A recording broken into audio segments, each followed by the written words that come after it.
valuable thing in starting to develop your ability to communicate, both as the person reheating and as the person over here. Right now it's pretty straightforward, like we want to get this amount of glass hot. But moving forward, you're going to want to have like more specificity and be able to communicate what it is that you want. You know, another thing that I do is I also sort of like sit here and I can kind of watch too what's going on. And so I can say, if I see them start to come out and it's not quite hot enough, like, keep reheating, please. You know, or if you see it like really drooping or something, come on out, bring it back. So developing those skills to communicate, to understand what's going on, and to have that communication is important. And then the speed thing is really important, just to being able to get through these things a bit quicker and to maximize the heat of your reheat. Keep that stuff in mind. I put these footprints here so you all are an animal when you're in here. What that means is you're not standing like this back here, right? You want both feet pointed forward, and you want to be moving back and forth with the glass. As you're rolling that putty, your whole body should be moving with it. These are going to be, for many of you, like new sort of movements to be doing that aren't something that you would normally do unless you're a speed skater. Yeah, if you're a speed skater or you do a lot of slow dancing or something, you know. Huh? Tai Chi. Yeah.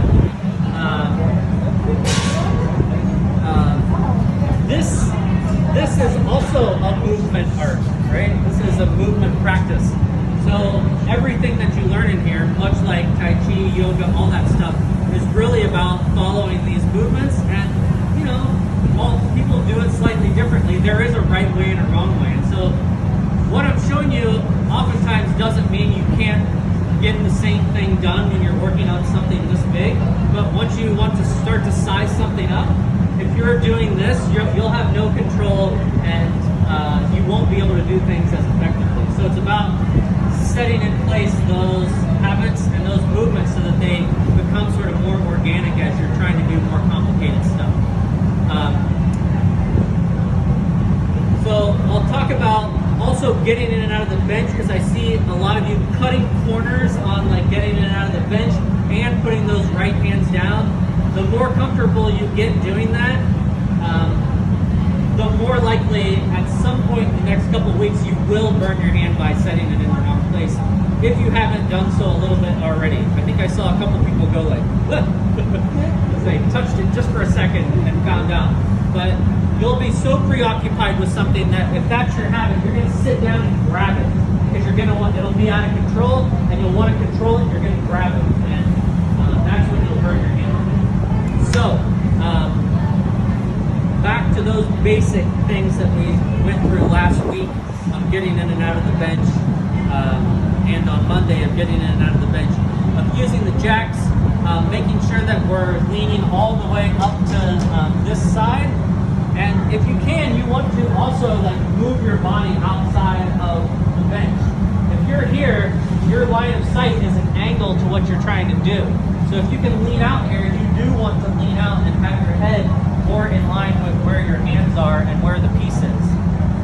If you watch videos of any like professional glassblower working, like most of the time they're out here, right? Because this is where you kind of need to be able to see stuff.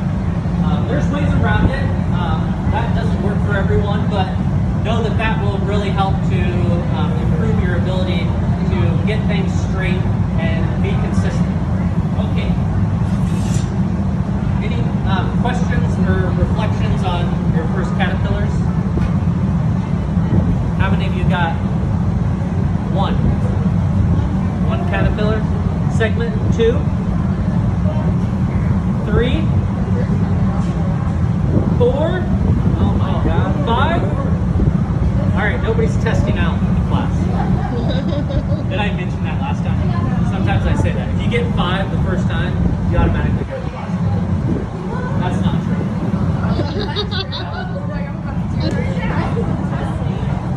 Well, it's not your first time anymore.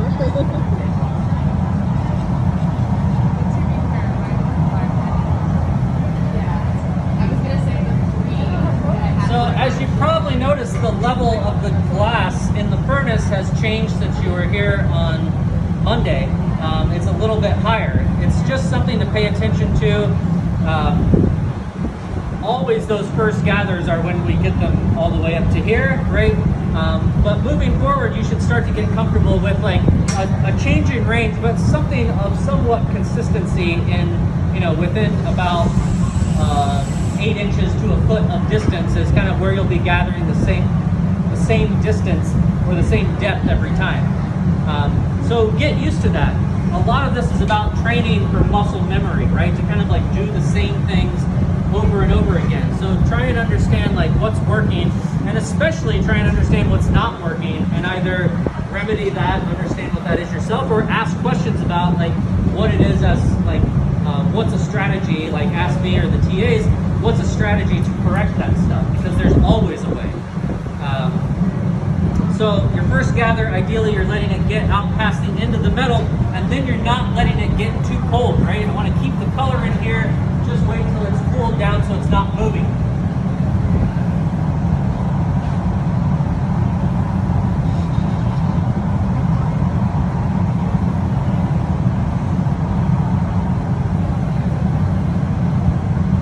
Okay, when you come out of the furnace, because I'm still seeing people kind of like back out a little bit, try and hold your ground, pick up and come back, like pull your arms back, take one step back, but don't walk backwards, right? One step back to clear yourself of the furnace, and then turn and point the glass in the direction that you want to go. If you feel like you have plenty of heat, that's fine. Don't cheat yourself by walking straight over to the barber and just walking this down, right? Be conscious of the fact that you're gonna have a lot more time if you're being considerate of the fact that you can do the exact same thing in stretching your glass out and getting a cylinder by holding the glass at an angle and letting gravity stretch it out. So keep that in your conscious mind. The first tool that you have is gravity, and it's probably the more effective one because it's cooling the glass a lot less.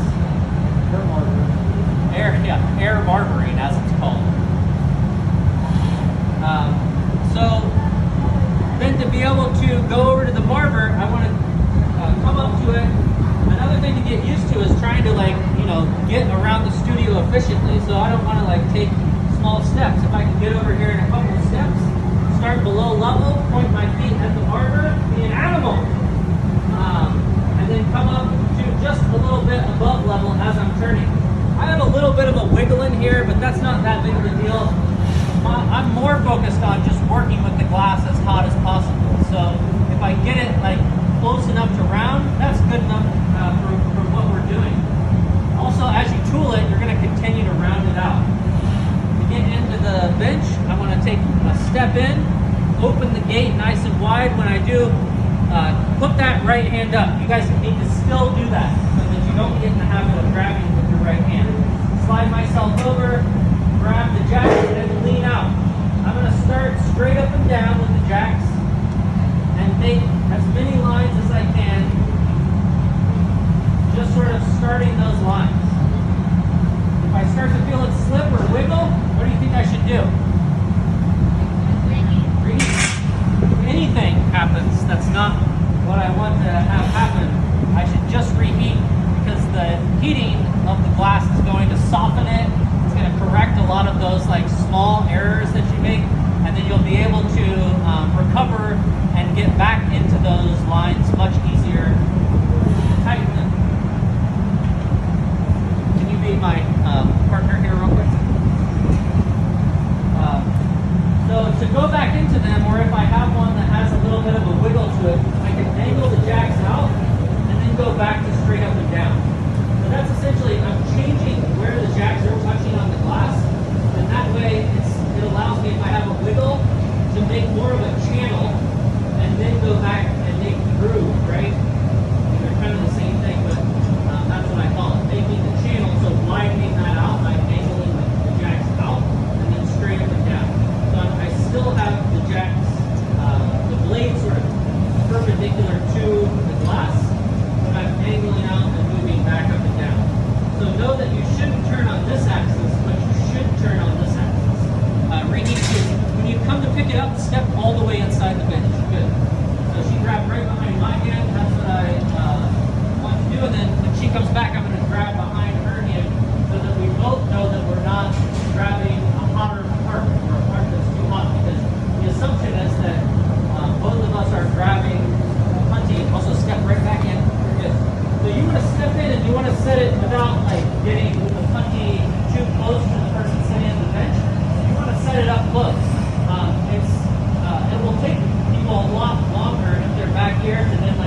you're coming out, try to keep it turning and slide this foot out at the same time instead of stopping turning. It's something that people do a lot when you go to come out of the glory hole. You squeeze it and you pull back. You want to keep turning, and that's where the rolling part of the yoke comes in really handy, is to keep it turning. Keep it turning as you're coming out. If you think about it, you're losing like quite a few seconds just allowing things to build back on the center if you just stop turning. One more time all the way in. The same thing happens a lot of times when people go to set stuff down at the bench. They turn for a second and then they stop and set it down at the bench. You should kind of keep turning and don't feel like you're, when you bring the punching back, stay here for a second. Don't feel like when you bring the punching back that you're just dropping it off. You're kind of bringing it back and making sure that you feel them turning before you stop turning. Does that make sense? Yeah, it's a great idea. In a way, like a lot of times people, when they're turning things that are more complicated, the assistant's job, a lot of times if you watch people, they'll just stand here and turn the whole time with them. Once you bring it back to the bench as an assistant, you're watching this hand of the person turning, right? Of the person sitting on the bench, you're watching this left hand. You're not watching the glass. Once you bring it back, it's this person's job to control it.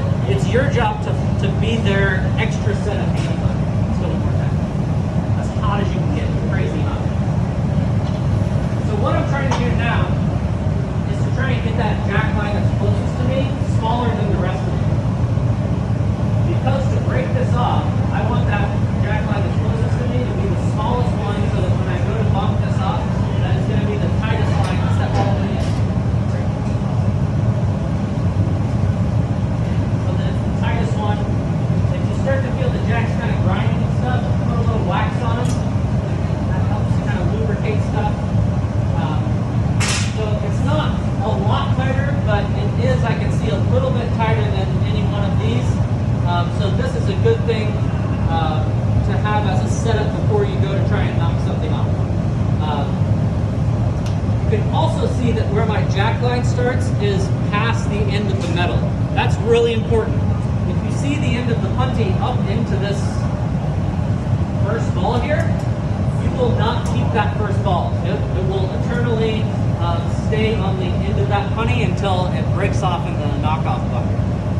So don't try to knock it off there. If you notice that you put a jack line onto the boil, make sure that then your next, your smallest jack line is past the end of the metal. You can only save the stuff that is past the end of the metal, that's off of the boil. It helps to have a little bit of distance in between the end of the metal and where your jack line is. So, to knock these off, we're going to do some flashing.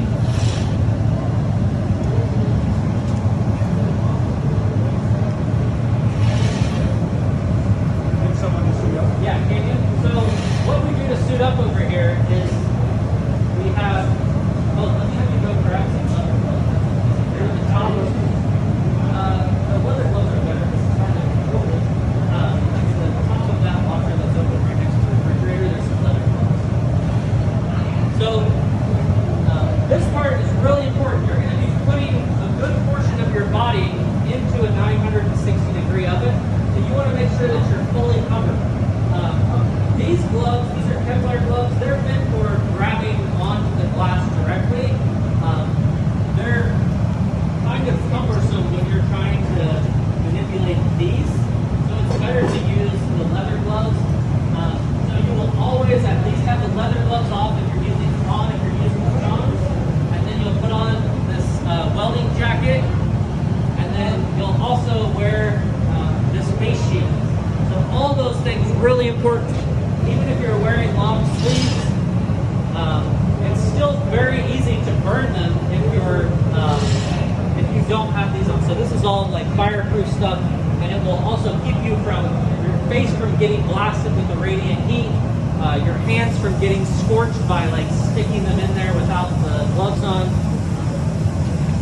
So typically what happens is while your partner is getting set up, you can see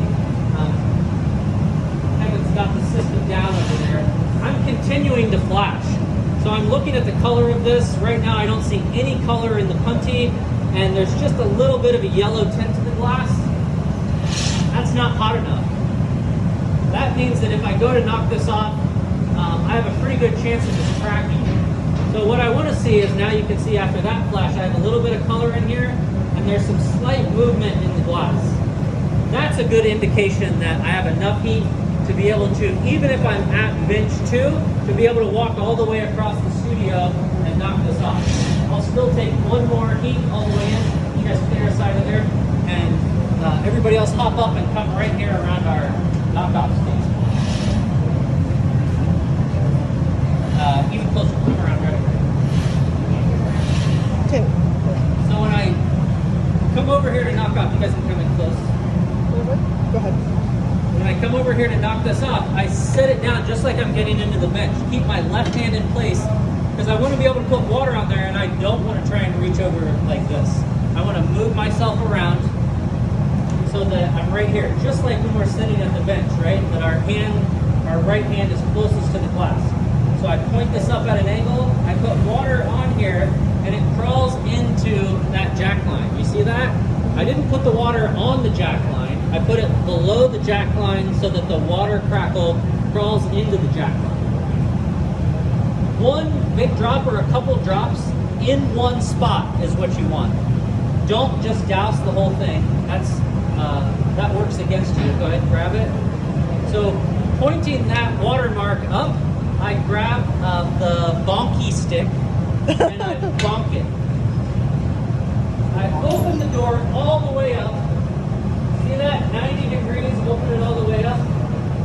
And Kevin puts a significant portion of his body inside of that annealer so that he can get the glass all the way to the back. Come on over here real quick.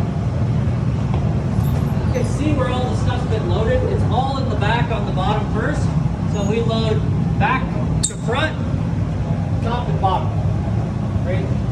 It doesn't really matter what side, but I'll tell you, no matter how beautiful and delicate your piece is, if it is set as like the first piece in this annealer in the very front of here, and there's a bunch of space behind it, it's going to get shoved in the back, right? So you need to get in the habit of always putting your piece in the back first, and then we line it up going forward.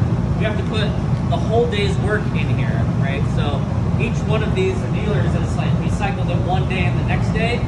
We can't run them both on the same day, right? Or the next day will not have space for the next day. So we have to load effectively inside of there to make sure that there's space for everything. A couple things to review here, just with knocking off. When you're getting in, set the punty down just like you're getting in the bench, move around it, point the piece up, put water on it so that it crawls into that line. Don't douse the whole thing in water. Have that mark pointing up, bump close to it, and firmly. You don't have to like pound it, but you do have to hit it. If you hit it way back here, it's probably not going to knock off, so you want to be within like 6 or 8 inches of the piece to knock it off. Once you've knocked that off, you do not set this down. Keep this in your hand, point it down, and come over and open the door. I'll tell you why. People will leave their piece here, and this will start to break off and shatter, and it can land on people over here.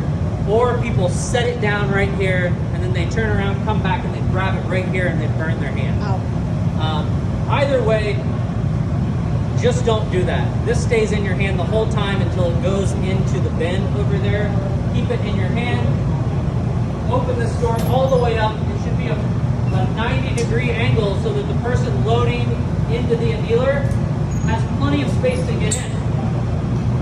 That door on the inside is also 960 degrees, so if they're trying to wedge in, they have a 960-degree door right next to them. Okay? So you want to make sure that they have plenty of space to get in. I'm going to put this in the bin real quick here. Don't go anywhere. So the last thing is just as important. for making sure that everyone's work survives. You can see this number going up. This number down here in green is the set point. So that's what the computer is telling the elements inside of here what temperature they should be at, what temperature the chamber should be at. Once it gets to 960 degrees, they turn off. And then they go back up and down as it loses heat. So this is the set point in green. The actual temperature inside of there is in red. If you see this not as 960 degrees, you might check this and say, okay, this is marked as the bottom. This doesn't say 960 degrees, and this one doesn't say 960 degrees. There's probably something wrong. So that's when you go and find someone and figure out what's wrong. Don't try and figure it out yourself. This is kind of like our indication to tell people very easily which one it is. But this doesn't always get changed. And this is a computer, so you can't trust it. No, just kidding. Don't always trust this, because this is human, right? This will tell you whether it's at the right temperature or not. But we do sometimes have one coming up or down in temperature. So there might be a temperature displayed on there that's not 960 degrees. So if you have a question about what's going on, ask. But for the most part, this should tell you, and then this should tell you 960 degrees. This one, when it's on, is 930. We'll talk later about why that is. They are set at different temperatures. So that's 960, that's 930 on the top.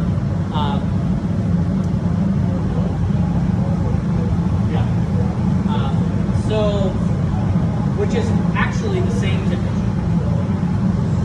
They're the same temperature. This one reads 930, this is 960. So this is closed, right? Is it closed all the way? How do we know? The light. So if that light is not on, this computer doesn't get the information or doesn't get to send the information to tell the elements to come on in there. And so this will just continue to drop. That's a safety switch so that when we put our stuff in there, holding metal tongs or hot glass or whatever, it's all conductive. If we touch something, it's not going to send 220 volts through us, right? So when it's closed, that light comes on, and that's when the temperature starts coming back up. So that is the last thing that you want to do before you walk away from here, is make sure that that light is back on. If it dips down too low, stuff will just start cracking inside of that annealer. So keep that in mind. The whole class will be mad at you. Yeah, the whole class will be mad at you. Yeah. So check that. Make sure that your honey goes in the bin. Keep it in your hand. Any questions about knocking off, suiting up? Make sure you suit up every time before you go to knock off. As you're flashing, remember, you don't both come over here together and have one person suiting up and the other person standing here waiting. You stand at your bench or your glory hole. This is another thing I'll tell you. So when you're flashing on your piece, you don't sit down and you don't stay up here. When you flash in for like your 3 seconds, all the way in, come all the way out, and stand up here. If you stay up here, you're going to be flashing far too often, and you're probably going to be building the heat up so much in the glass that when you go to knock it off, it's going to like slump or pick up texture from the brick inside of the annealer.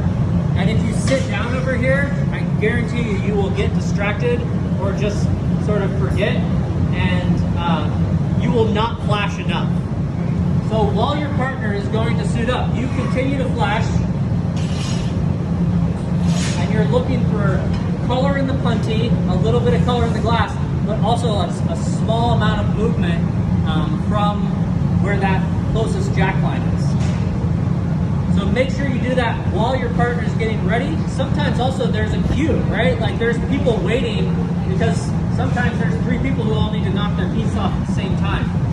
So you stand here until you get like thumbs up from your partner or whoever might be loading, and then you come over, right?